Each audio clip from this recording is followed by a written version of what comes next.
Guys, welcome back to another episode of the Jimmy G podcast.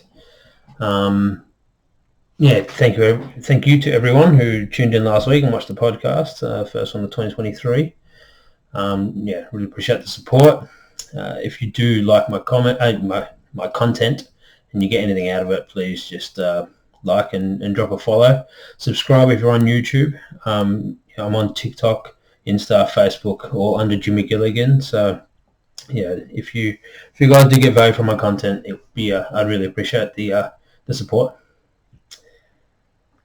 The topic today that is actually a topic that I kind of was intending to do prior to Christmas, and for whatever reason I got a bit of cold feet. But in line with last week's podcast, imperfect action. Here I am, it's mental health. Mental health is a massive part of the society that we live in today, and it's obviously very prevalent. I think for everyone, mental health is whether it's ourselves who are suffering or someone we know that is or has suffered.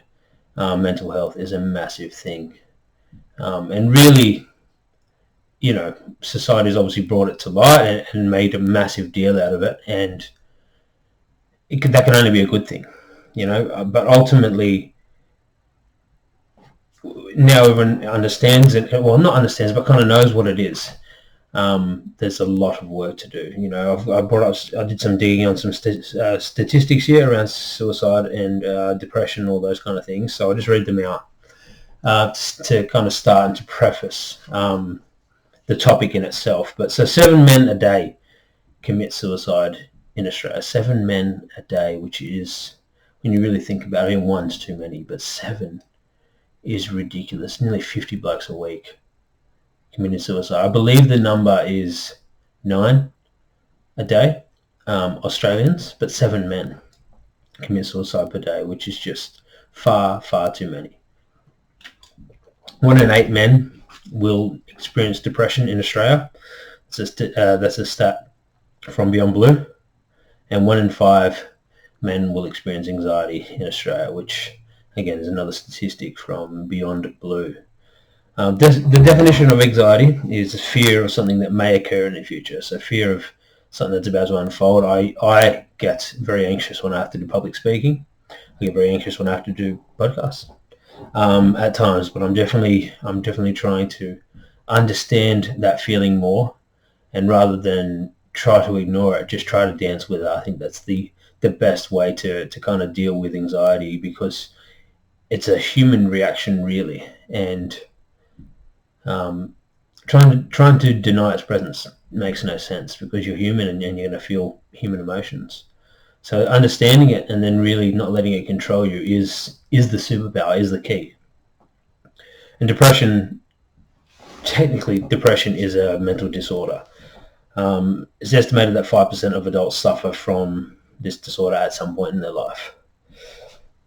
All right, so depression, kind of before we get into the nuts and bolts of what I really want to say on mental health and depression in itself, I don't want to discount anyone's journey, and I don't want to discount where anyone is in their life battling with depression, because depression clearly is very real. I mean, end of last year we had Twitch. For those who know Twitch, or for those who don't know Twitch, more to the point, there's the DJ on the Ellen DeGeneres show.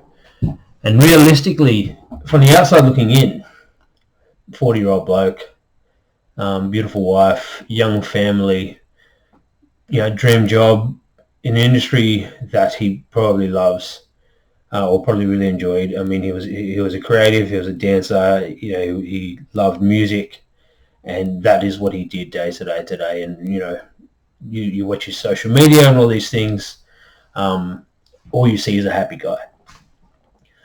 And then he goes and takes his own life, and you're here, us, 99% of the world who's 9 to 5, not really knowing, living paycheck to paycheck and all the rest of it. You kind of look at a guy like that and go, he's got everything.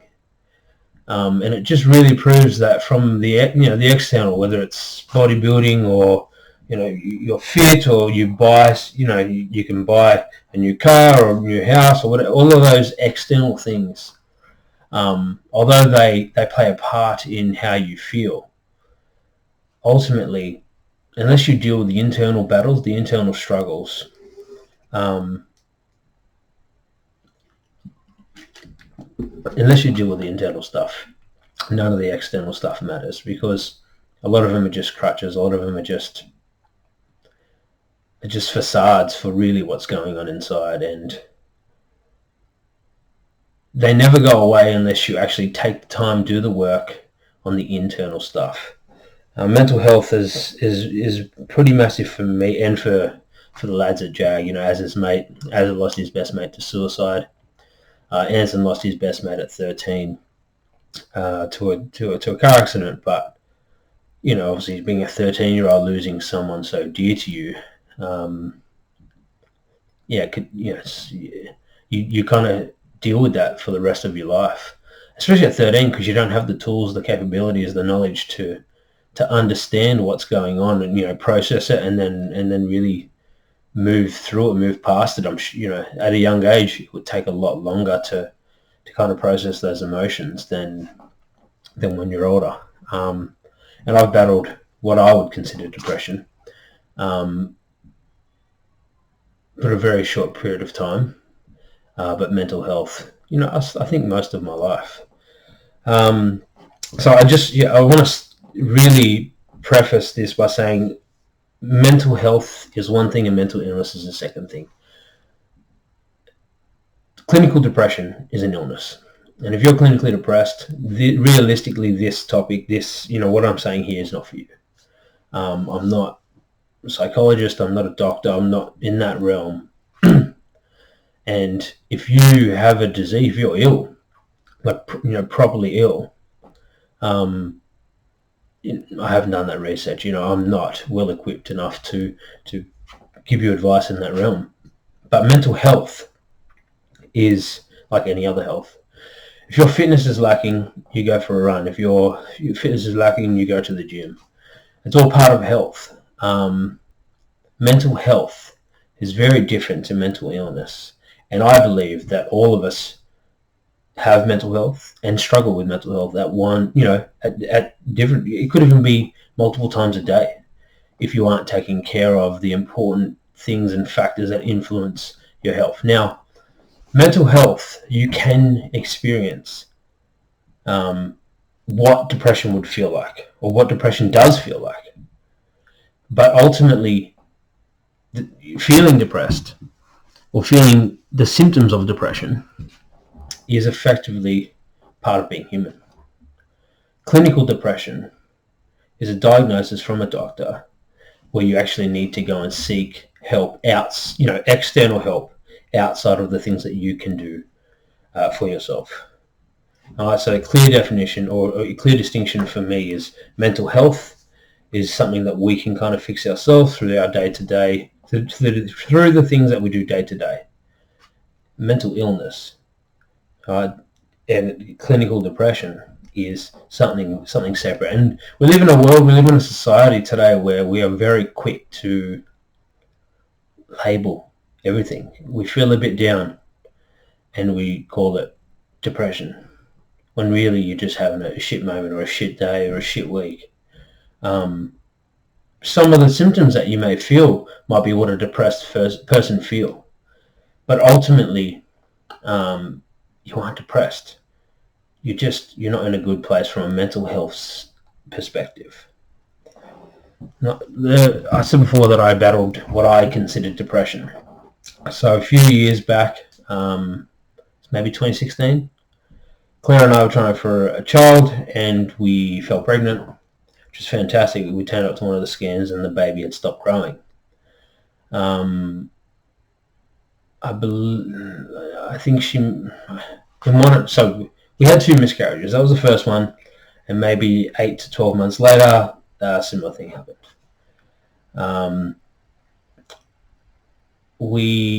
One of them she needed an operation, the other one, the fetus just came away, kind of in the shower. But that was the first time in my life where I really battled what I would consider depression.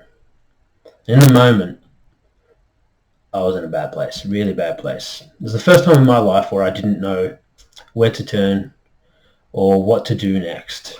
I didn't have the answers. I didn't have a blueprint. I couldn't just work hard and move through it. And I really struggled in my life. And what I actually ended up doing was seeking therapy. I went and saw a therapist.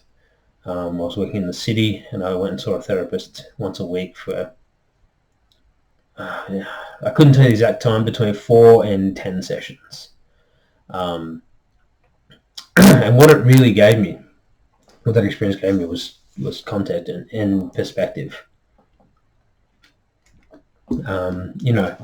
Understanding that whatever was happening in my life wasn't my fault, understanding that, trying to understand for the first time there was a situation that I couldn't control, and then having to accept the fact that I couldn't control it and move through that regardless.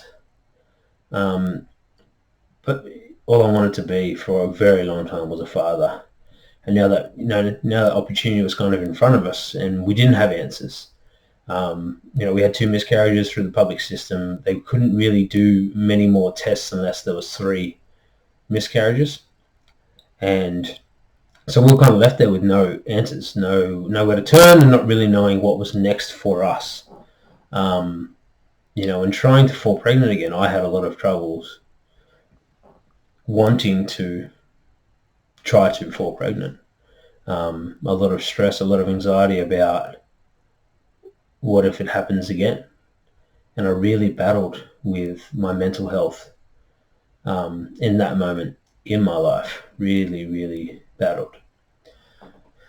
Fast forward 6 years, and for us, and I know this isn't for everyone, but for us, we've had 3 healthy children, and that dark time in my life is past us, thankfully. And I can sit here and obviously say, that's a good thing, and we're lucky, because a lot of people still can't fall pregnant, or they can fall pregnant and then they continue to miscarry. I know people who are 40 and have finally cracked the IVF gold mine. They've had 10, 12 kind of cycles, and they've all failed until now. So I'm very lucky. And it's only now retrospective, in that moment I would have said depression is very, very real, and what I felt was depression. But looking back at that time in my life, although what I was feeling was symptoms of depression and, stress and anxiety, and I didn't really know where to turn or what was next, I realize now that I just didn't have the tools, and the capabilities to deal with what I was going through in that moment. I think mental health is something that we need to work on every day. All day, every day. Whether it's disconnecting from the world, whether it's doing something for yourself, whether it's taking the time to be present with your children, leaving a job that you hate because you're drained and it doesn't fulfill you, not chasing your dreams, your goals, your ambitions, staying with a partner that's abusive but you're scared of being single or the unknown or whatever it may be. All of these situations, all these things in life kind of are the pillars, realistically, to what mental health is. I was 2014, I got married, and I'm a big eating binge on a honeymoon, and I probably came back 10 kilos heavier. And to date, that was 8 years ago, 9 years ago this year, I have struggled to get that weight off.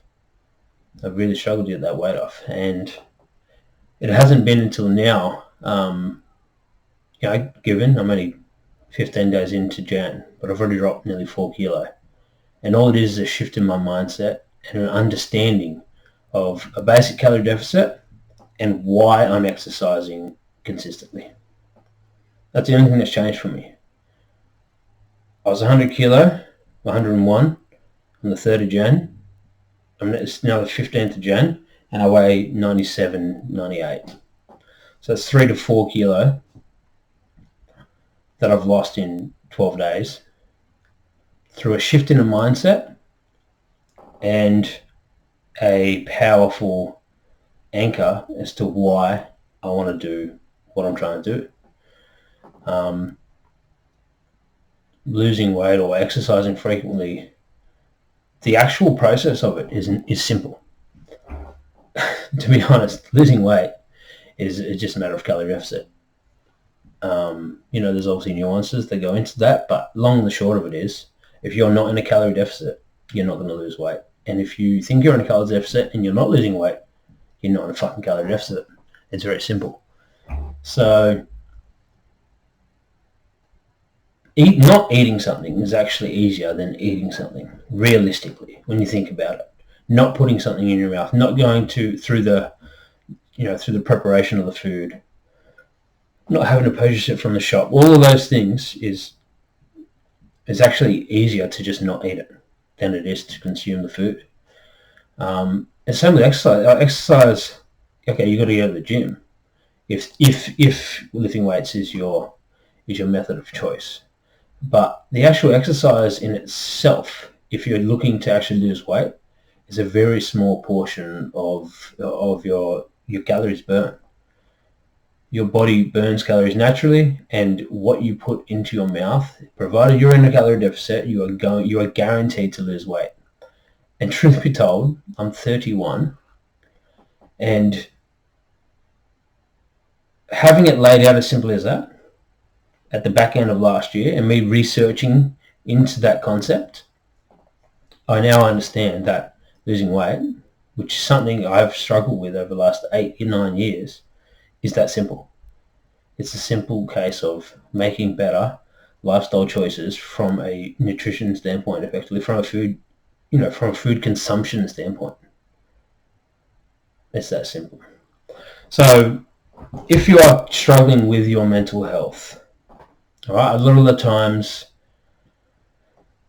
being overweight is a physical manifestation that you are struggling internally. Your financial, where you are from a financial place is the money kind of manifestation of the internal struggles that you are going through. And through personal development is something that has played a massive part for me over the last 12 months. And through personal development, I have increased my skills, understood techniques and tips and tricks to kind of deal with certain situations. I've understood how my mind and how our minds work on a very, very different level. I know what to look out for. I understand what is coming next through the research that I've done, through the understanding. Personal development has really changed my outlook on life, and from where I was to where I am, and then from where I am now to where I'm going to be, it's chalk and cheese. And I put that all down to just investing in myself through books, through podcasts, through courses, through seminars, putting yourself in good environments, positive environments to learn from. You will improve your health tenfold. Nutrition, massive part of it. 1, calorie deficit. If you're not in the calorie deficit, get in the calorie deficit if you need to lose weight. 2, then you've actually got to have good nutrition. All right, that's the next part. Right now, I'm just eating a lot of fruit and veg, and kind of eating whatever I would normally eat at dinner. But the fruit and veg throughout the day, and drinking 2 to 3 liters of water as a minimum, is keeping me full enough. I'm also in the right mindset to go, no, you said you were going to do this, so fucking do it. Once I get down to, that 85 to 90 kilo, that's when the next part of the journey comes into it, the actual nutrition, the actual making sure that now I'm at a maintenance, calorie maintenance, and putting good things in my body so that I can grow and I can build muscle and kind of live an even healthier life than what I'm currently doing. Frequent exercise. Frequent exercise is something that's massive. A lot of people, a lot of big gym guys, a lot of gym goers, back when I was in the mindset to, I'm doing it so I can look better. Now, obviously, you lift weights, you can look better. Makes sense. I've now linked it to this is what I'm doing for my mental health. Now that I know that I'm doing it for my mental health, now that I know that I'm doing it so I can live longer and healthier, I can walk my children down the aisle, I can see my grandchildren, I can hopefully make it to a point where maybe I can see my great-grandchildren. But if I don't start taking care of my health now at 30, and I continue to neglect it for 10, 20, 30 years, I won't live to see those things. So linking it back to health, right? And actually because I want better health, not just because I want to look different in the mirror, has given me a different understanding, mindset, and motivation to be consistent. Right? Tending to relationships is another massive one. I think we're all guilty at times of coming home exhausted from work and mindless scrolling on our phone. Now, whether you're just in a relationship with a partner, whether you have children, does not matter. Two things. One, you're not connecting with that person or with those people that you should be connecting with. And especially if it's kids don't give a fuck if you're tired. If you're tired, it's not their fucking problem. It's not their fucking fault. You're the parent. Your job is to raise them. And which brings me to my second point. You are setting a bad example. If you're coming home mindless scrolling on TikTok, on social media, disconnecting from the world, getting that cheap dopamine hit, it's just that crutch. It's just that little band-aid over a crack for the time being, and you're not actually dealing with the internal struggles that you're going through. A lot of us showing up intentionally in the world. A lot of us do not live intentional lives. A lot of us go to a 9-to-5 that we hate because we've got to pay bills for a house that maybe we're living in because, if we live in something shitter, that's cheaper, it won't impress someone that we don't really give a fuck about. Same reason that we buy, expensive clothing and try to buy the newest cars and all the... If you can't afford to do these things in life, and you are choosing to do them, it's a choice. And it's only down to your own insecurities. Showing up in the world the way that you want to show up in the world seems to be a foreign concept. And really it's madness. A lot of people, I think, if you went up to someone in the street and you kind of asked them, what do you stand for? What do you believe in? They couldn't give you an answer. They could not give you an answer as to what it is they're trying to achieve in this life.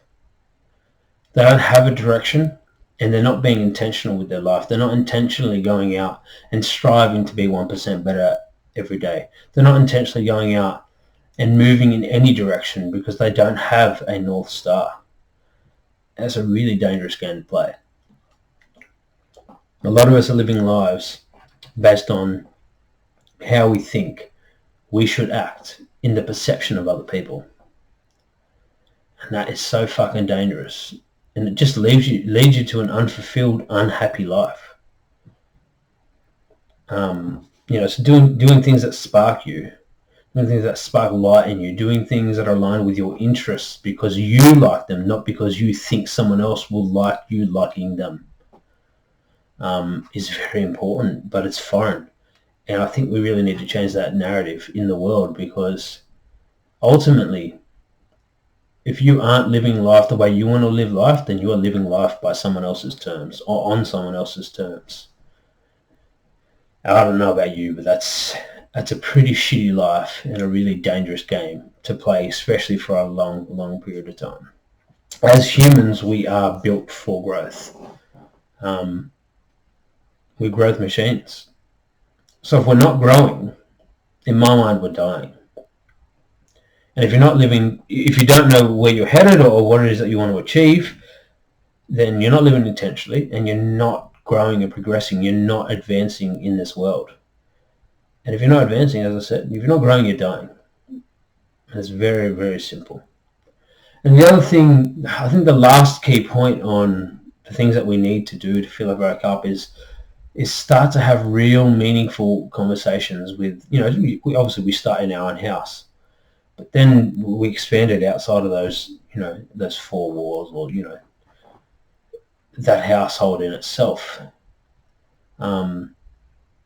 The world's a judgmental place, and there's a lot of shit, feminism's gone fucking bonkers. You've got the whole gender debate that's just it's just mental. The world we live in a lot of areas and realms, is mental. But all it is insecurities from a lot of bullshit in this world. And I really believe that having hard, honest, meaningful conversations with no consequence, because if you're telling your truth, even if it's not aligned with someone else's truth, there shouldn't be a consequence to that action. Is really the way forward for us. Is that if we're actually going to continue to expand and grow in the world or as a society, having hard, deep, meaningful conversations is very important. I've moved past the phase of just idle chit chat and bickering and bullshit and just bitching, and I want to have as many conversations in my life where I can come away from that either in a relative debate, my side against your side, and learn something. I want to learn something new. I want to learn different concepts about the world. I want to understand different people's lenses on the world. Ultimately, it can't be a bad thing. And then realistically, maybe the lens or the filter that you see the world through is broken. Maybe whatever you've been given isn't the right thing. But unless you understand different concepts, you aren't, you got blinkers on. You're not aware of what's happening around you. But a lot of the times we stay in our own lane. We stick to idle, just basic chit chat, and we don't really delve much past that in a lot of areas. And I think it's really sad. I think it's really sad as a society that we've gotten to this point. But it's on us to fix it. It's on us to really fix it. So ultimately, health, nutrition, exercise, personal development, your relationships in your life, your financial situation, doing something that you enjoy, moving in, having a North Star, moving in that direction intentionally, and really just having goals set so that you are growing every day, are all the things that we can do to tend to our mental health, as opposed to having a mental illness. Now, if you do all those things and you're still you're on that road and you're consistently ticking off boxes for a long period of time, and you're moving in a positive direction, and you still feel depression or symptoms of depression, then maybe you are ill, and go and seek help. But I hazard to guess that if you start to really take care of those important things in your life, your mental health will become a lot better. And the things that the bullshit that troubled you yesterday will not trouble you tomorrow. I can almost guarantee you that. All right, so I hope you guys got some value from this, from this episode. I really appreciate you guys sticking around if you have this long. So like, subscribe on YouTube, TikTok, Facebook, Instagram, Jimmy Gilligan on all platforms. And until next week, be good, guys.